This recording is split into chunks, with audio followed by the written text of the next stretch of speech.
Nah, Gas.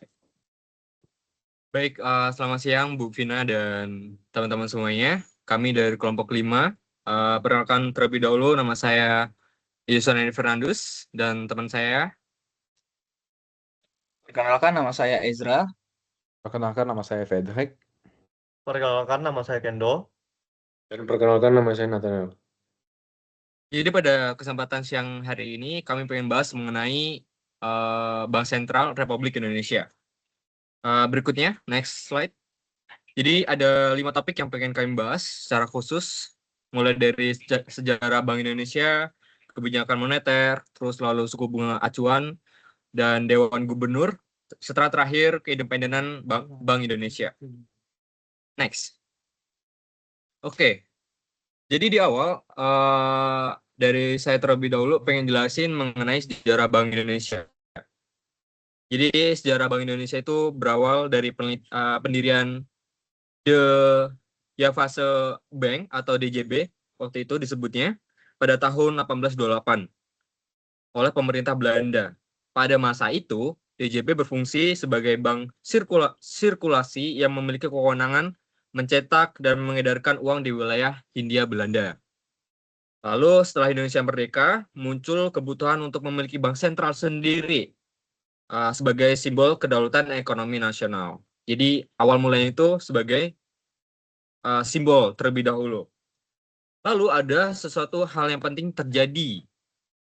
Jadi melalui Undang-Undang Nomor 11 Tahun 1953, Bank Indonesia resmi berdiri pada tanggal 1 Juli 1953 dan menggantikan The Javase Bank. Perkembangan penting berikutnya terjadi setelah krisis moneter 1997 yang mendorong lahirnya Undang-Undang Nomor 23 Tahun 1999. Melalui undang-undang tersebut, Bank Indonesia memperoleh status independen sehingga dapat menjalankan tugasnya secara profesional dan menjaga stabilitas nilai rupiah dan perekonomian Indonesia. Next. Oke, selanjutnya itu kebijakan moneter Bank Indonesia. Jadi Bank Indonesia itu bertugas buat ngejalanin kebijakan moneter lewat 3 pilar utama.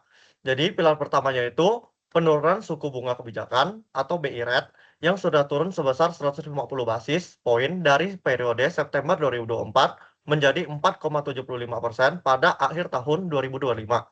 Kedua, stabilisasi nilai tukar rupiah lewat intervensi di pasar offshore dan juga domestik. Ketiga, ekspansi likuiditas moneter lewat adanya penurunan posisi SRBI dari 916,97 triliun menjadi 694,04 triliun pada bulan Januari 2026. Selain itu, BI juga membeli surat berharga negara atau SBN sebagai sebuah sinergi kebijakan moneter dan juga fiskal yang mencapai 327,45 triliun hingga Desember 2025. Kebijakan insentif likuiditas makroprudensial atau KLM juga diperkuat buat mempercepat penurunan suku bunga kredit di sektor real, khususnya pada pertanian, industri, UMKM, dan konstruksi. Oke, selanjutnya buat suku bunga acuan atau BI rate. Pada saat ini saya akan menjelaskan tentang BI rate. BI rate ini adalah instrumen utama kebijakan moneter Bank Indonesia. Per Mei 2026, BI rate berada pada level 5,25%, naik dari yang sebelumnya 4,75%, yang berlaku sejak September 2025 hingga April 2026.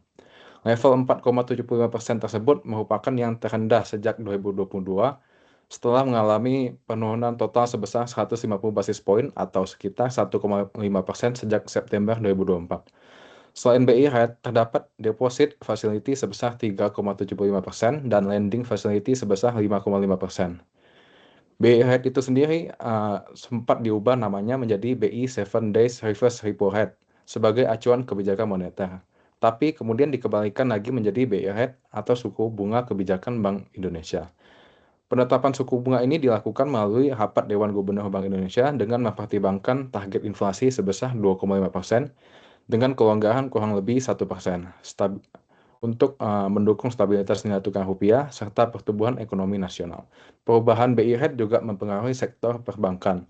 Suku bunga deposit 1 bulan turun sebesar 67 basis poin atau sekitar 0,67% menjadi 4,14%.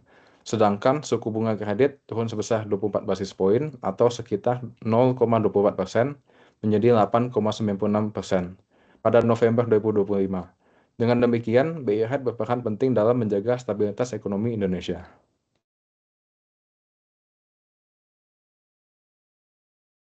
Oke, selanjutnya adalah Dewan Gubernur Bank Indonesia. Dewan Gubernur merupakan pimpinan tertinggi Bank Indonesia yang bertugas menetapkan dan melaksanakan kebijakan moneter, menjaga sistem pembayaran, serta memastikan stabilitas sistem keuangan. Saat ini dapat dilihat bahwa Bank Indonesia dipimpin oleh Peri Warjio sebagai Gubernur BI untuk periode 2023 sampai 2028. Dalam menjalankan tugasnya, Gubernur dibantu oleh Deputi Gubernur Senior dan beberapa Deputi Gubernur lainnya. Proses pengangkatan anggota Dewan Gubernur dilakukan oleh Presiden dengan persetujuan DPR melalui uji kelayakan dan kepatutan. Mekanisme ini bertujuan dan menjaga profesionalisme, akuntabilitas, dan independensi Bank Indonesia.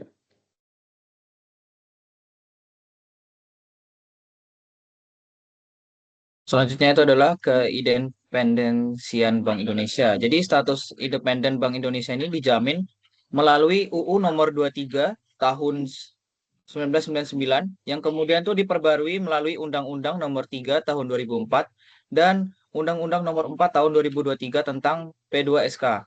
Nah, keindependensian ini mencakup beberapa aspek. Yang pertama itu independensi yuridis, yaitu B itu bebas dari campur tangan pihak lain dalam menjalankan tugasnya.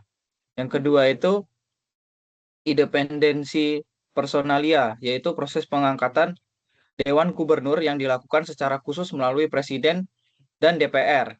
Nah, ketiga itu independensi institusi yang memungkinkan BI itu menentukan kebijakan moneternya sendiri.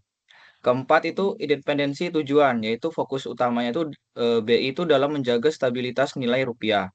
Nah, keindependensian ini tuh sangat penting karena membantu menjaga kredibilitas kebijakan moneter dan juga mencegah konflik kepentingan yang dapat mengganggu stabilitas ekonomi nasional.